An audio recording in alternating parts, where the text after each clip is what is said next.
We are recording now and I'm sharing my screen. Okay, so this is not what I intended. Okay, go ahead. Yeah. If you have something to ask, please go ahead.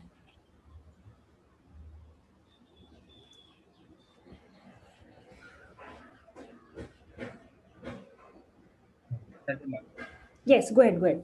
I have gotten that problem 5 of practice question which you did in the last lecture. Okay, all right. I'll just pull that out.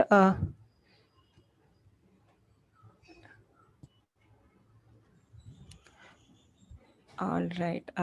This one, right? Oh, yes. Yes, go ahead. Go ahead. Ma'am, after this slide, in the next slide, Yes. um, is there any close bracket on 0 in any one of these?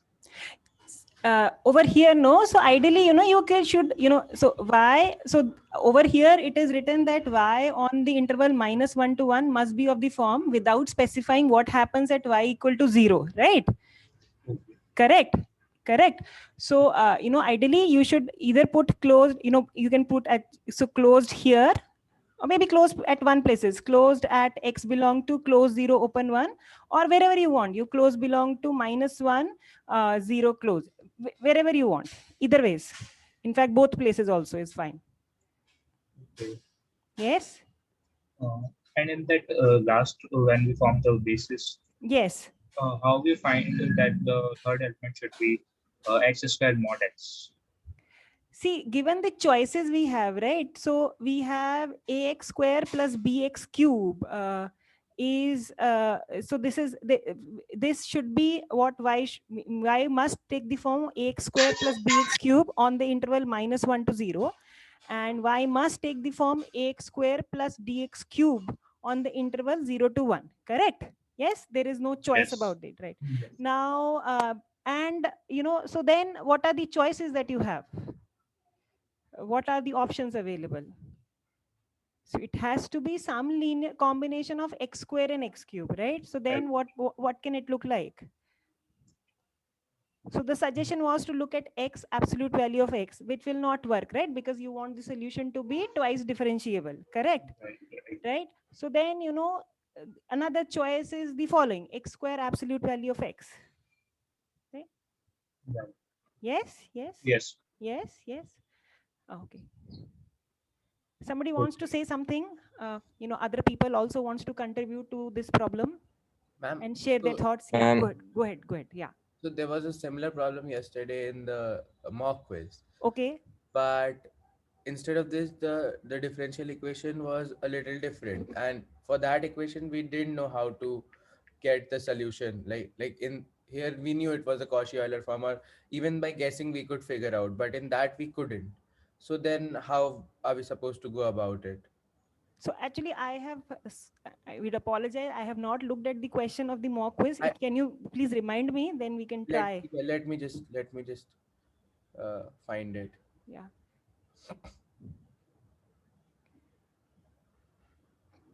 Man, Yes, Yeah, it please. was x square y double dash Hmm.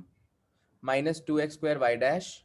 2x square. Okay. Yes, yes. Plus x square minus 2y. Let me write. Let me write. So you all. Can you please say that again? X square y double dash Okay. minus 2x square y dash Okay. plus in brackets x square minus 2 Okay. into y equal to 0. And same on minus 1 to 1. Okay, on the interval -1 to 1, where indeed there is, meaning the coefficients fail to be continuous at origin. Yes. So how do you find solutions here to start with? You have to first find, so let's just forget about the interval -1 to 1. Let's look at any interval which does not contain the point 0, Yeah, right? so let's just take 0, 7 or minus 1 still. Yeah, so let's take 0 to 1, for example. Then what are the solutions of this equation? That's the first thing to look at. Yes, which is what we couldn't figure out. Like, because I don't think we have seen this form before. You have not, right? But isn't it much like this? And did you try this? Does this work? Does No, this work? this doesn't work. This doesn't This work, is doesn't it? work. Um, Like, as far as I know, some e to the power x Yes, version yes. was there, and that Somebody worked. had posted Uh-huh. about it on some forum, Huh. and it's something called as ANSATS form and all of that. But I don't think we were taught that. No, So no, it's you like, will see actually a systematic method of approaching problems like this, but not now. I mean, as yet you have not, but maybe a little later. So this is, yeah, so that'll come. without knowing the solution, is there no way of commenting about the dimensions? Um, See, in this case, I don't know as of now. So let me think a bit. Without knowing the solution, then how do you cook up? But you know what is that you can say is that on the interval 0, 1, the solution space is of dimension 2. That much you can say, right? Without knowing the solution. And same Correct. is the case on the interval, sorry, on Minus the one to zero. minus 1, 0, right? So if you put together this information without knowing the solutions, can you say something is your question, right? Indeed. Yes. Okay. So let's think, and you all have to help me out here. Let's see if this is possible. I don't think, ma'am, we can, because in that previous example also we have to see that it is twice differentiable, that where it is where A and C should become equal to. Yes, but you know there might be another approach, is what we are wondering about. Like, the problem I found with the solution is that it turns out that the dimension is one, because we will get some term, like if it was two dimensional, it would have been Somewhere. like some e to the power x divided by x. But Yes. since x equals 0 is also part of the domain, the like that term cannot exist. So one dimension already gets reduced from like both the sides. Then for double differentiability, we need to make sure that the A equal to C, yes. coefficient for whatever is remaining has to be same. So there's just only one free variable left. That's how, if we knew the solution, we would have concluded. But Okay, but knowing the solution, it without doesn't. knowing, how do you proceed? Okay. Yeah, it feels like because this is highly specific. It feels like it depended highly on the solution itself. Okay. So let me think about it a little bit. I will get back to you on this. Yes. Right. Yeah. So if you like, post this problem on the Moodle News Forum, just in case, meaning I should not forget it, right? So then everybody has that problem, and all of you can contribute to the solution. Is that okay? Seems like a good idea. Yes, ma'am. Yes. For the moment, let's go ahead. Yeah. So the question is, without actually explicitly solving this differential equation with the knowledge that you have acquired so far, how do we compute the dimension, right? Of this the dimension of the solution space of this ODE on the interval -1 to 1. Correct? Right. Right. Okay. All right. Okay.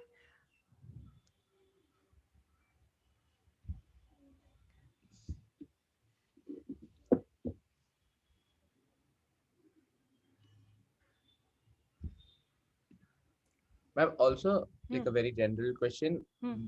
A lot of problems which are there in the practice problems uploaded in Moodle, like, do we have some of them like seem out of syllabus? Sure. See, those practice problems are questions which were asked in previous years of Okay, MA, right. 106. So some of it has been covered. Of course, we have hardly, 2 weeks is what we have done so far. 4 lectures, right? 4 or 5 lectures. And the Right. course is going on. Yeah. So, some of them you may not be equipped to take them up at this moment. So don't worry about it. Okay, fair enough. Yeah. So we have to only solve up till Wronskian. That's it, I think. Yes. For now. Right. Ma'am, Yes, please. I mean, previous problem, how we predicted that the solution of a OD was the linear combination of x square and x cube. How did we detect that in this problem? No, ma'am, in the previous. Previous means this on the slide. Yes, ma'am. Yes. See, because we found out that x square and x cube are solutions. That's the first observation. The second observation is x square and x cube are linearly independent functions on the interval 0, 1, for example. So any solution, and the dimension of the solution space is 2. So any solution of this ODE on the interval 0, 1 must be a linear combination of x square and x cube.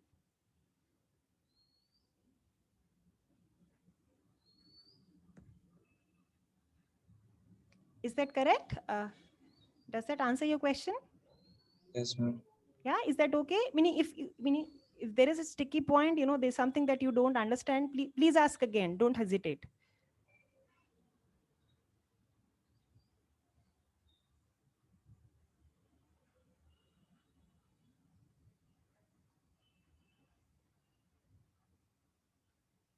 Is that okay? Ma'am, Yes. but Hmm. why only x square and x cube? It can be any quadratic or any cubic equation. See, That what part is I'm that is not you understanding. find two linearly independent solutions of this, right? So let me write down. Yeah. So our so the given ODE is what? X square y double prime and minus 4xy prime plus 6y.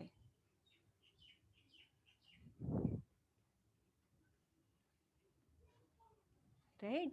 So first thing is that you try, so this is a tutorial 1 problem. You would try substitute y equal to x to the power m and compute for what values of m is y equal to x to power m a solution of this ODE, right? So it turns out that y equal to x square and y equal to x cube are solutions of this ODE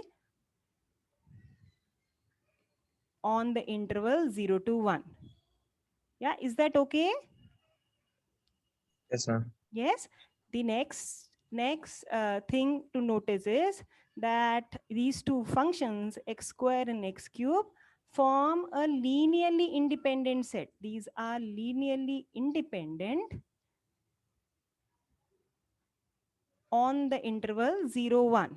Is that also okay? Yes, ma'am. Yes. And the third thing is that if you're looking on the interval 0, 1, then the coefficients of y prime and y here are given as minus 4 by x square and 6 by x square, which are both continuous on this interval. So our, so this is, can be put, this is a homogeneous second order linear differential equation in standard format, with the coefficients being continuous on the interval 0, 1. So the dimension theorem applies, which tells you that the dimension of the solution space is 2, right? So from the dimension theorem,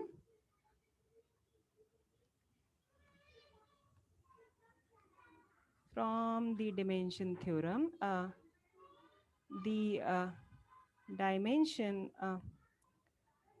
of the solution space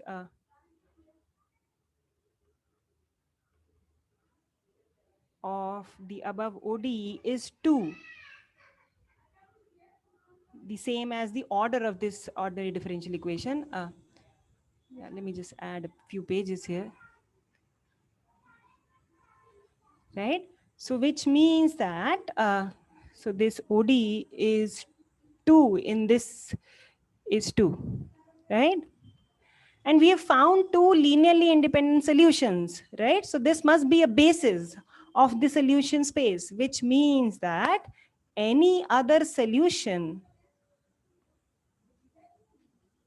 y of this ODE must be in the linear span of x square and x cube.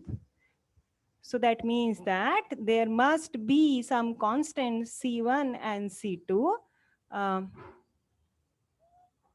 such that this is true, yeah, for some C1, C2 real numbers, right? What is that I should clarify? Any other solution y of the given ODE on the interval 0 to 1 must be of this form. Is this okay? Yes, ma'am. Yes, is that okay? Yeah. Is everybody with me on this? Yes, ma'am. Okay, all right, good.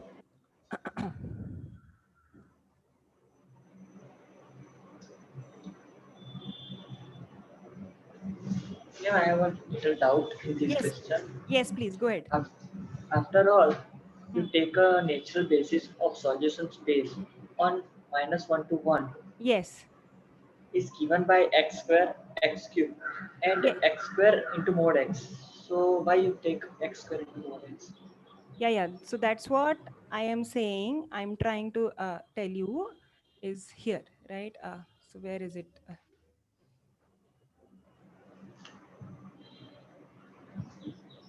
See, there is precisely no choice because the solution has to be on the interval -1 to 0 of the form ax square plus bx cube. So it is some linear combination of x square and x cube, right? And on the interval 0 to 1, it is cx ax square plus dx cube, right? So, you have to play around with the functions x square and x cube. There's nothing much. You don't have much room here. So one option is, what is that you do? Yeah. So either, b can be plus or -1. So all of that is being considered here.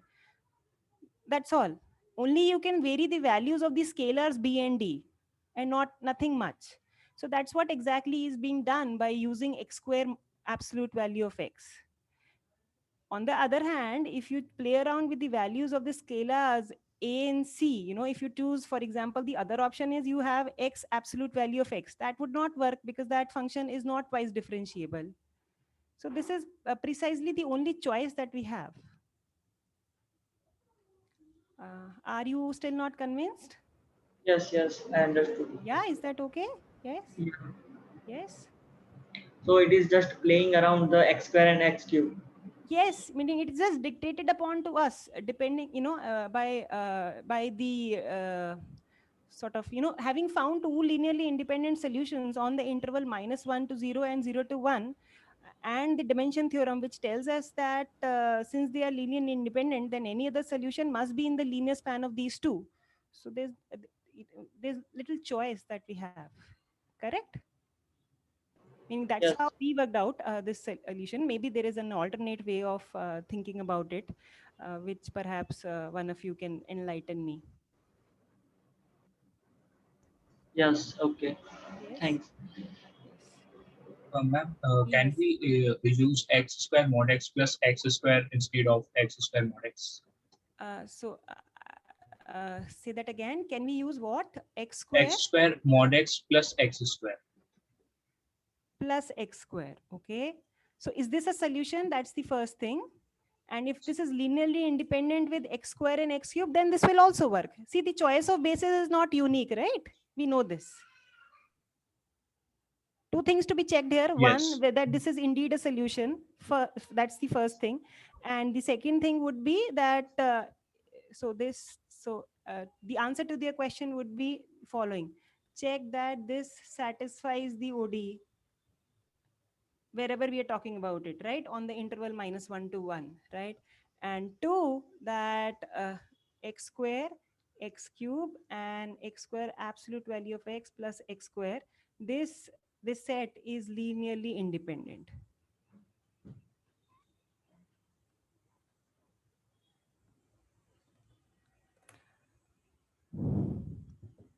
Yeah, is that okay? Yes.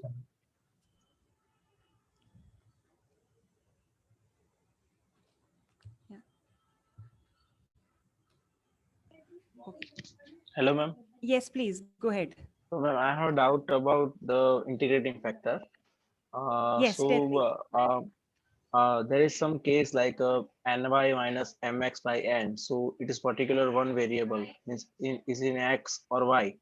So what if the integrating factor is in more than one variable? Means how can we solve it? Right. So, in general, you introduce an integrating factor to simplify things. So what we have suggested is that so you look at integrating factors, which are functions of the variable x alone. Then you look at integrating factors, which are variables of functions of variable y alone. There's also one more category, and I think this comes up in your tutorial sheets, that integrating factor which are functions of both x and y, but which can be written like this: function of x times function of y. That also is simplistic to sort of work around with. Yeah, and in general, you know, any arbitrary integrating factor, you will have to sort of look at it, that example in particular. There's no sort of general scheme that, you know, you use any arbitrary integrating factor, which makes the equation exact, and this is how the solution would look like. Means The there is point is it means, when it is, you know, when it's a function of x and y, there is a simplest, you know, it becomes simplified in the sense that you get a you get a variable separable equation a little later. Go ahead. You wanted to say something. okay, means if we ask that, okay, so find out the integrating factor. So first we will look out that it is from mu x or mu I. Like means this is from mu x or mu I something. So if we not get in one variable, then we will find out that something like px or py dot Correct. product minus. Correct. Okay. Correct. You look at something like this. Okay. And even if that does not work, you find out a integrating factor which is a function of both x and y, but need not be of this form, product of a function of x times product of a function of y. That may still be possible and it may still be able to solve the ODE. But all I'm trying to say is there's no general scheme that if you look at something like this, then this is going to happen. Okay. Okay.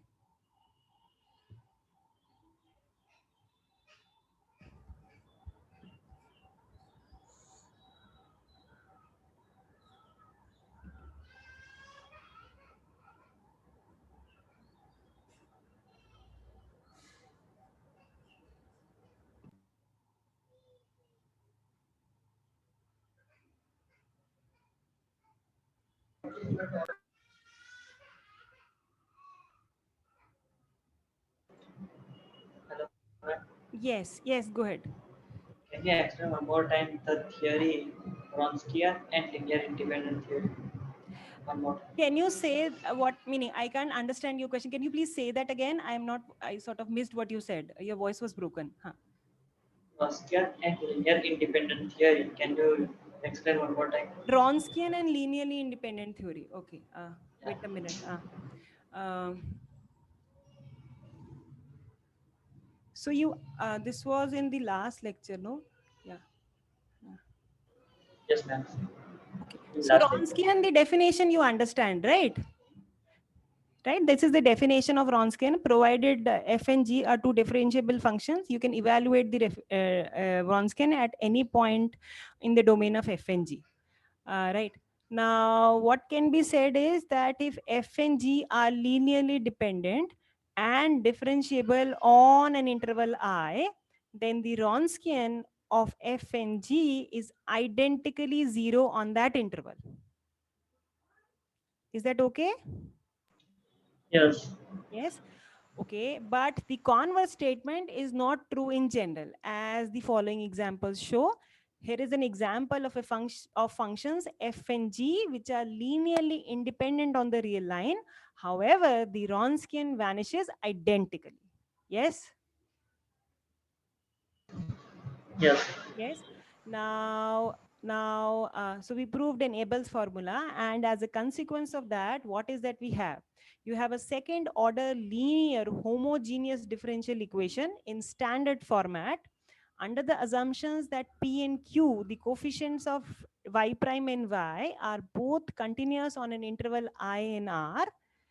And suppose that f and g are solutions of this second order linear homogeneous differential equation in standard format on the interval I. Then if the Wronskian is 0 at one point, then the Wronskian is identically 0. And you know, one way is already true. One way is always true, that if f and g are linearly independent, if f and g are linearly dependent, then the Wronskian is identically 0. This is saying even the converse is true, that if the Wronskian is 0 at some point, then f and g are linearly dependent on that interval. So the converse holds true provided f and g are solutions of a second order linear homogeneous differential equation with continuous coefficients on that interval. Is that okay? In general, the converse statement to the proposition we stated a couple of minutes back is not true. And we also saw an example to that effect. Is that okay? Yeah. Yes. Okay. So if WFG of x is does not equal to 0, that's mean it is linear independent, and that's why it has a unique solution. Say that again. If say that again. If and if this Roskian is does not equal to 0, so it has a, they are linearly independent. F and G are linearly independent. Yes. So the differential equation has a unique solution. F and G. No, we can't say it has unique solution. There are two solutions already known, no, F and G. So Sorry, how And it has only two solutions. No, infinite, because all linear combination of F and G will work. right? We can't say it has only two solutions. Number of solutions one can't comment upon. And I think there will always be like many solutions. Yeah, meaning you can't comment upon the number Okay, of okay, got it. solutions as a, unless it is an initial value problem that fixes the parameters, right? Otherwise, you will have parameters floating around, right? And then you can't make a comment upon the number of solutions. Okay. Okay. Right. So it has solution F and G. Yeah. Yes. We Got are it. given that F and G are solutions of this ODE to start off with. We are given that in this theorem, we are given that F and G are the solutions of this ODE on the interval I.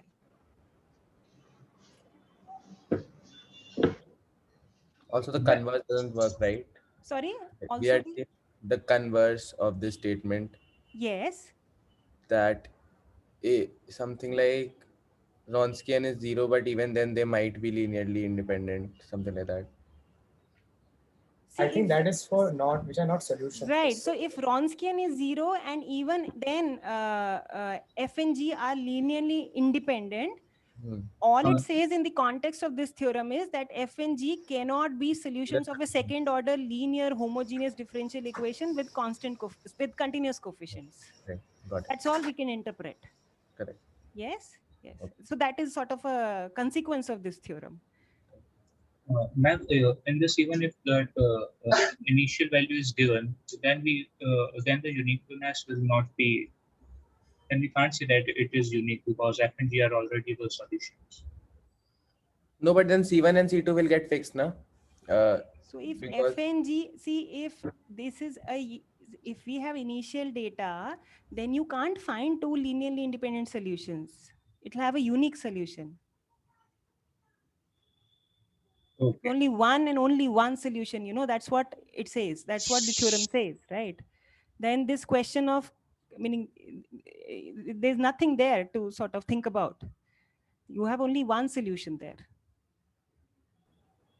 But that is true for initial value problems. And there are many more hypotheses, right? Second order linear homogeneous differential equation. P and Q must be continuous on the interval I. Yes. And initial data should be available at some point x naught, which belongs to the interval I. Right? Yes. Yeah, so all of that needs to be considered. also, ma'am, we don't have a Lifshitz condition, right, for this exam. See, Lipschitz condition comes in for, so let's just, I'll just pull out that side. That was taken in lecture 4, maybe. Yeah. So here, right? Luckily, I have that same slide open. See, what is the assumption that has? So this is regarding first order, possibly non-linear equations, first order non-linear equation, right? So this condition, which I have here, that the partial derivative of f with respect to y variable is continuous on the rectangle. This is a very, very special case of something being Lipschitz. So which, Okay. yeah. So this is, so what this theorem is being stated here in a special form, but it is true in much more generality. Okay, right. Yeah, and this is again, this also existence and uniqueness theorem. This also concerns a initial value problem, Yes. not in the context of what we are discussing right now. Fair. Yeah. Correct. Yeah. I'm also is Clairaut's equation and the quiz. Clairaut's form. It is there in the tutorial. I can't sort of hear you clearly. Can you It's say a that? Clairaut's form. Okay, that was in the tutorials. Yeah, Yes. tutorial 1, right. What happened to that? So he's asking whether questions can come based on the Yeah, everything in the tutorial is in the syllabus. Yes, questions can come on that. So like tutorial 1 and 2 are there na in the syllabus.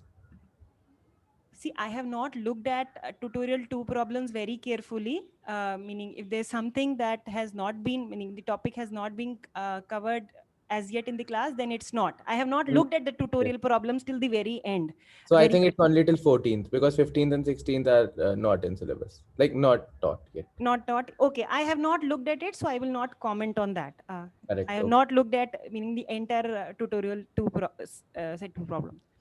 Okay, yeah, go ahead. In tutorial 2, there was a mention of Lipschitz condition. Is that like covered, or like was it like covered in the first 5 lectures? So or the something? general form isn't. The general form isn't, but what is that? I think the definition of Lipschitz is being given there, isn't it? No. It's not? Okay. So let me pull out. It's on Moodle, right? Give me a minute. Let me just pull So out the the file. question is, show that this function satisfies the Lipschitz condition. Uh, No, in 15th it is given. In 16th it is not given. In 15th it is given. okay. So question number 16th, they have just written Lipschitz and nothing about it. But in question number 15, they have given f of x by 2 minus f of so the definition is there, right? yes. The Question definition number is, 15th, it's there, not on 16th. Yes. but it's somewhere there, right? Yes, So yes. tutorial sheet 2 and question number 15. 16 16, nothing is there. and 15. Yes. So 15 it's there, right? So the definition is there. Oh, So okay. Lipschitz with respect to the y variable here. That's all. Right. Okay.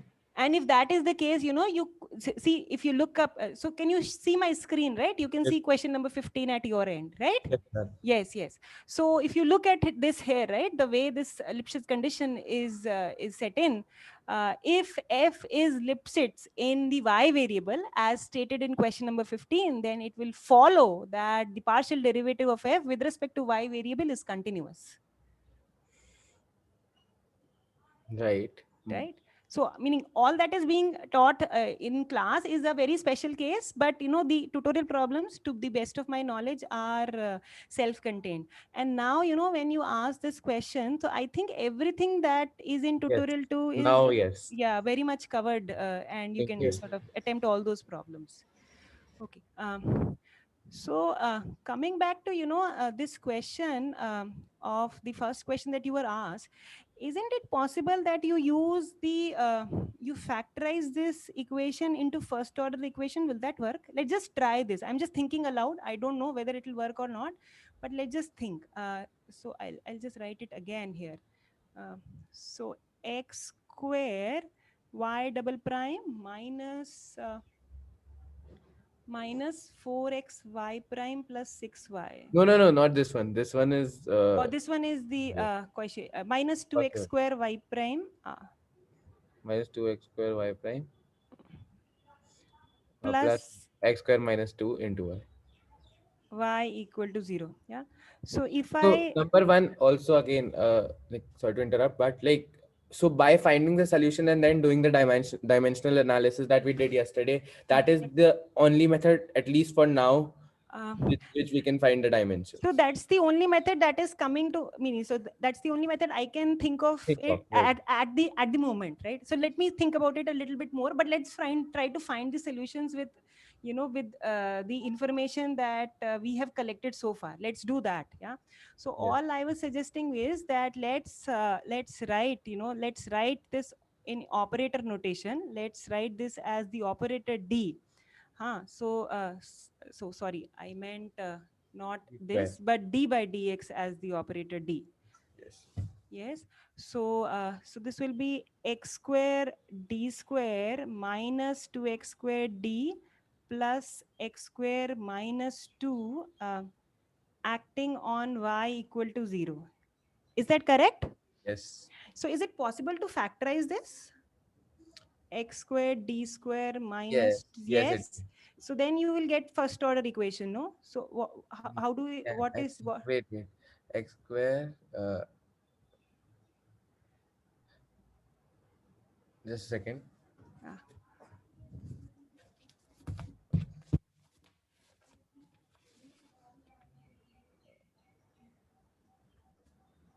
Meaning, in fact, No, I don't think it will factorize. it will not. Let me see.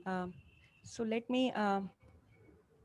Let's write it in this. Let's just try a little bit. Huh? Are there any further questions? Because we are just thinking aloud at this moment. X square minus 2d plus x square minus 2 by x square, right? So assuming x does not. So can't I write it as, so I have a d here and I have a d here, right? So I So have a, root, it will factorize, I think. it will be We like, can just apply the quadratic formula basically. And that right? would- So if I do a minus of x by 2, and then if I do what? No, a little bit poor. Yeah. So let me see. What should I have? Not minus of x by 2. Let me think. Give me a minute. So what is that I should have? Yeah. root 2. Root 2 or 1 plus minus root 2 by x, I think. so wait a minute. Wait a minute.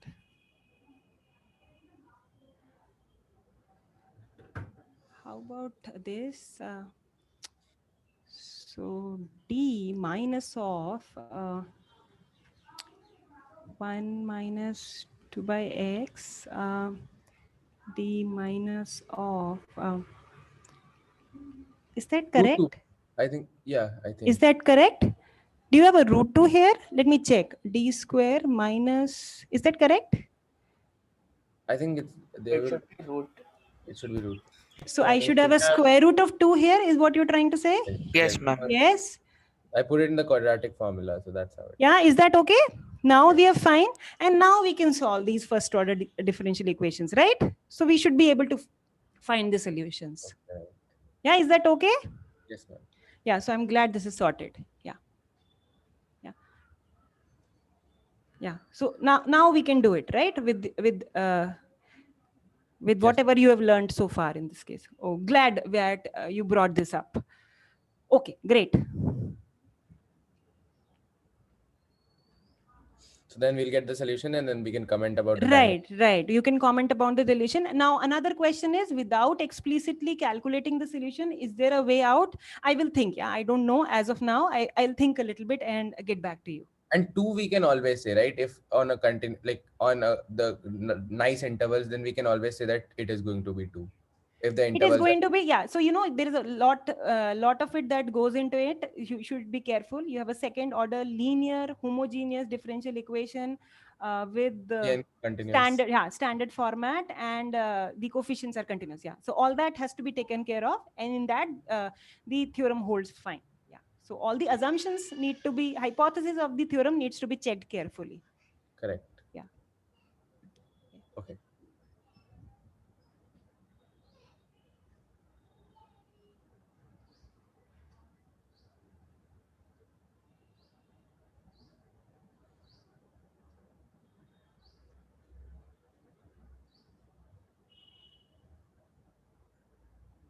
Okay. Is there anything else? Can I ask a practice problem? Yeah. Let's take it up. Yeah. Yeah. So, like, do you want to open up or should I just narrate it? I can look up. Moodle is already opened at my end. So the practice problems are here. 17. Can you look at 17? 17. Okay. So, I mean, yesterday we discussed that if Wronskian is 0 once, then it is 0 always. But I don't think that would work for other values. So let me just read the question. I have not seen these questions in a long time, right? So let y1, y2, y3 be 3 solutions of this differential equations. Okay. P and Q are given to be continuous. So the Wronskian at -1 for y1, y2 is known, y2, y3. So all these Wronskians are known at the point -1. We want it at 1. We want it at 1. Okay. Does the sign get changed or something? So That's the see, the Abel's formula. first thing is that, you can apply the dimension theorem to this differential equation, which would mean what? That the solution space of this differential equation would be of dimension 2. Yes. Correct? Which would mean that these three solution would be linearly dependent. Dependent on each other. Yes. Correct? So if they are linearly dependent, then what can we say? that one can be written as a linear combination of the other two. Correct. Meaning I meant to say what can be said in terms of the Wronskian is what I wanted to say. So the set y1, y2, y3 is linearly dependent, Yes. right? So Wronskian, no, like the matrix of y1, y2, y3 will be 0. Yes. But But here it is a different question. Yeah. yes, yeah. So I don't know. I'm just thinking aloud here. How should we go I about thought in terms of that formula Wronskian at a into e ki power a2 Abel's and formula? yeah, Abel's yeah, that's what Oh, it. okay. All right. But I couldn't do much of it. Let me just sort of recall Abel's formula quickly. Yes. Uh, Yes, this one. yes. Because we don't have P of this thing. Known explicitly. Yeah. So I mean we can't do much.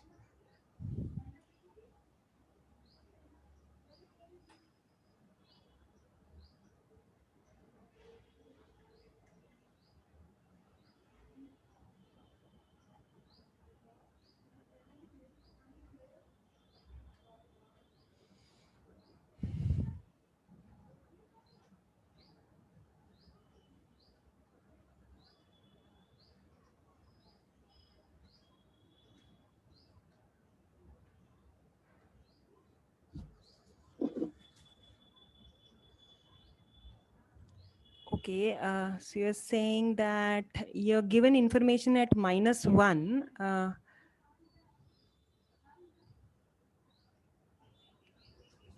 And we need it at 1. Where did the practice problem go? Um,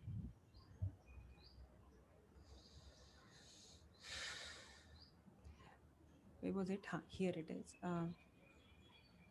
70. Hmm.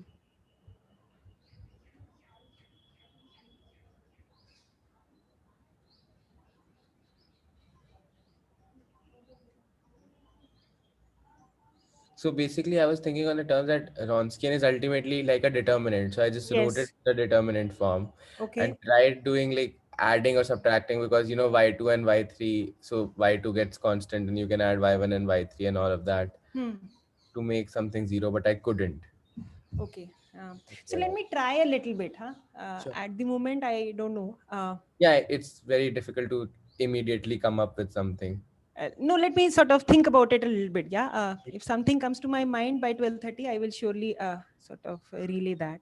Sure. But meanwhile, we can take up something else if anybody else has any other questions or even suggestions regarding this problem.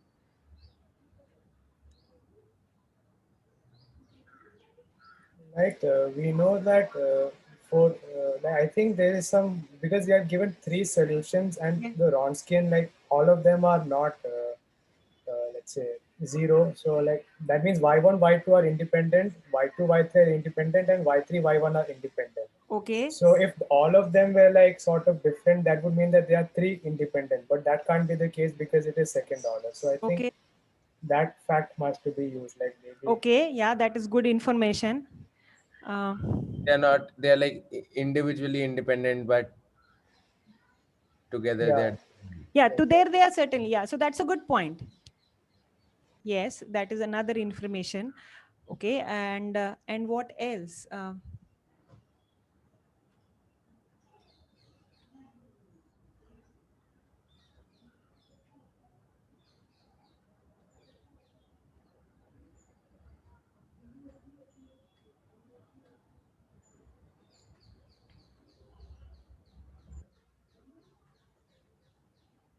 Yeah, I will think a little bit.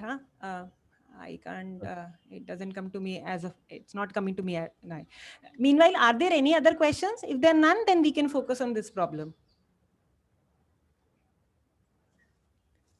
But if there are any other questions, then I would like to take them up first.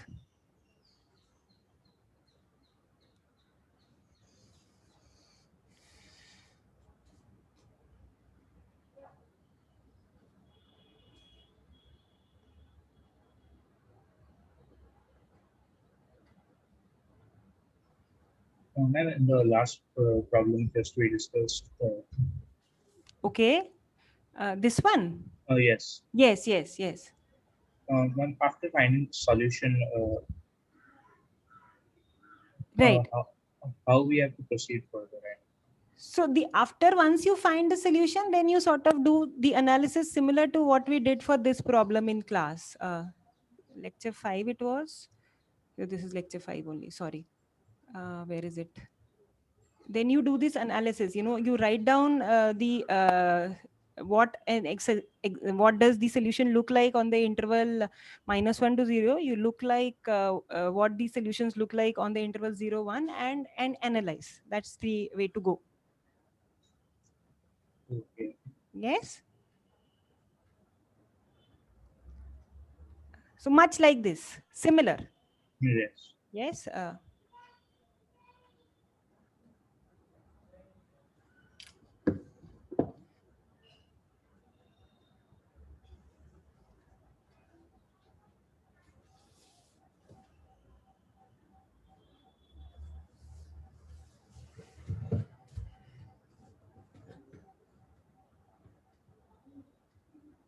But that's an interesting question, you know, without actually computing the solution, is there a way we can compute the dimension of the solution space?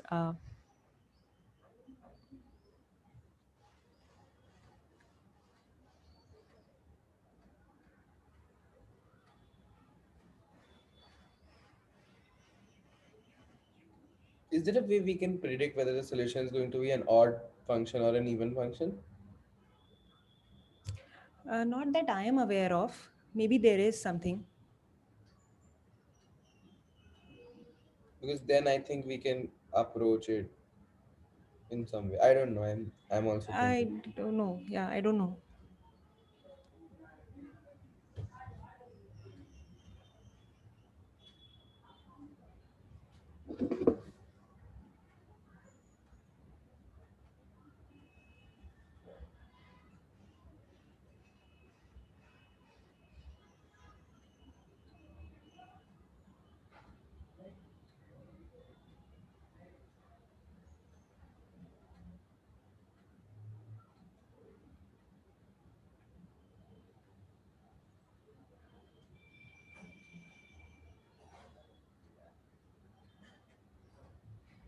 Okay. Are there any other questions besides, this one, you know, problem 17 of the practice problems? Let's think about it a little bit more. Will the solutions also be double differentiable? Yes, they should be, no? Because they have to satisfy this equation. So any solution of a second order ODE has to be twice differentiable. Right.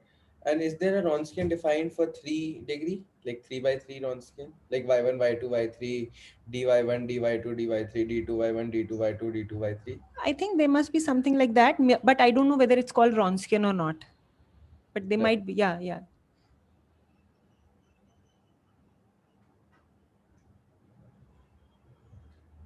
Okay, so maybe, you know, I don't want to sort of eat up your time. I will think about it and get back to you. Meanwhile, you know, I'll encourage all of you to post this problem, or one of you, no point everybody posting, on a Moodle news forum, right? Maybe somebody can help it out and drop some hints. Yeah, Sure. is that a good idea? Yes, ma'am. Sure. Yeah. Is there something else to discuss? I think we yeah, can, if we consider the solution is a even function, so Uh, maybe we get the answer. in question number 17, Yes, even function. The see, I solution. don't think we can make such a statement. There's nothing known about the ODE to begin with. Can we make such a statement? No, I don't think so. Suppose we make a y is equal to phi of x is a even function. So So if after that all, happens, then we got the same equation like this. which same like which? No, but then which is phi of x and phi of minus x. It's both are same equation. phi dash of x and phi dash of minus x won't be the same, May right? not be. Right, right, No, right. no, because it won't be, because if one is odd, then the other will be, it's different. If you differentiate, it will be odd. Correct, correct. So we And can't. this, yeah. So yeah. I was just thinking on, like I thought about this problem yesterday. Mhm. Like, the best I could do was applying row column transformation, and Mm. so applying column transformation. So like Wronskian of y2 y3 is minus of y3 y2, and then once it becomes y3 y2, we can add all the Wronskians up. Correct. But then even then the only sticky situation is that we can do a lot of manipulation with -1 and find a lot of things related to -1, but nothing related to 1 comes up. Okay. So I Okay. mean, if you get something, if you can post it on the Moodle forum. Sure, and then- sure, sure. I will think about it. Yeah. So I'll try to think about it later tonight. Yeah. Is that Sure, okay? ma'am. Yeah. Yes, ma'am. Okay. So if there's nothing else, then I'll just stop the recording. Uh, Yeah. Somebody wants to say. so in that